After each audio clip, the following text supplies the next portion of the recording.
But first, here at home, inflation numbers released today by the U.S. Labor Department show prices up in nearly every consumer category, but especially energy costs.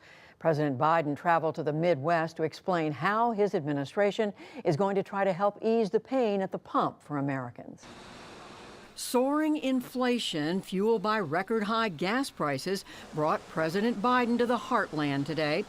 Speaking in Menlo, Iowa, he told Americans he gets the economic pain they're feeling. I'm doing everything within my power by executive orders to bring down the price and address the Putin price hike. The president left Washington this morning, hours after the Labor Department released its monthly price report, painting a bleak picture. In March, inflation was up 8.5% from a year ago, the sharpest increase since 1981. It's felt across the economy. At the grocery store, where the cost of meat, poultry, fish, and eggs is up 14%, and dairy products up 7%. Clothing prices also up 7%.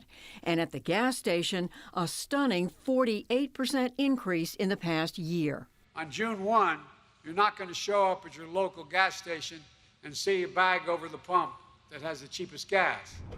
The president focused today on energy, announcing that his administration would allow the sale of gas made with 15% ethanol from June to September.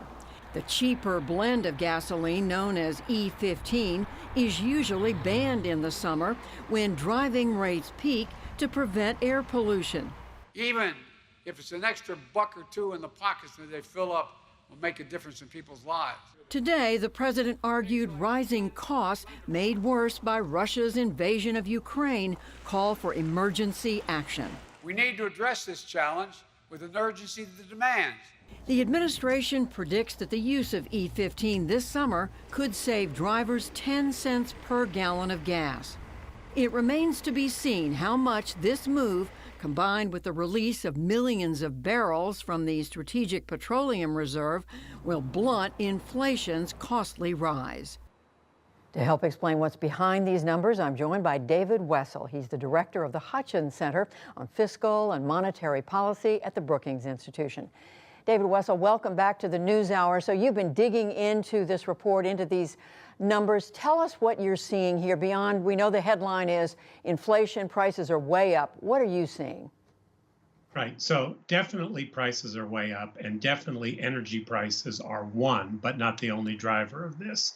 And while there's no denying that inflation is uncomfortably high, there was a glimmer of hope in these numbers, hope that the torrid pace of inflation is cooling off. For one thing, energy prices are a bit down from their peak, so this could be the worst reading for this episode. Secondly, the price of goods fell. Goods prices have been up a lot, in part because people who were not going to the movie theater or traveling were buying a lot of stuff, but that's now starting to ease. It's a sign that kinks in the supply chain may be easing. And finally, economists like to look at the underlying pace of inflation, that is excluding food and energy, as important those are in household budgets. And that measure rose less in March than in any of the previous 5 months, a sign that maybe the worst is behind us. Everyone would welcome that. And by goods, just to clarify, David Wessel, you mean anything that's manufactured, from refrigerators to clothing, anything people are buying? Absolutely. So like used car prices, which are up a lot over the last year, more than 35% above year-ago levels, actually fell nearly 4% in March, a sign that maybe that's beginning to shift. But overall, we do see prices going up. What are the main things that are driving it? I mean, we know it is the supply chain. You just referred to that. What else can we point a finger at? So basically, the reason we have so much inflation is there's a lot of demand in the economy, and the supply side has not been able to adjust for that. One reason we have so much demand is that we had a very big fiscal stimulus in the president's American Rescue Plan, and that has contributed to the demand in the economy. People got a lot of money, they saved it, and they've been spending it. On the supply side, we have a couple things going on. There's the kinks in the supply chain, the shortages of semiconductors that are affecting the ability of car producers to produce new cars. Obviously, the Russian invasion of Ukraine has driven up energy prices.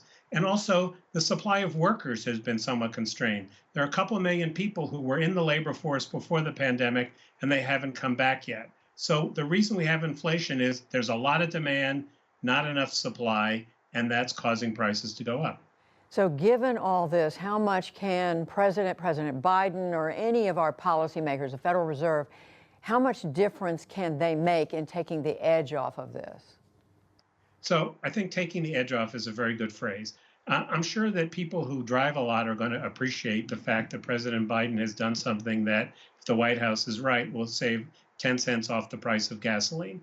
But the president actually can't do very much. He's doing a lot of things because he knows it's politically important to look like he's doing something.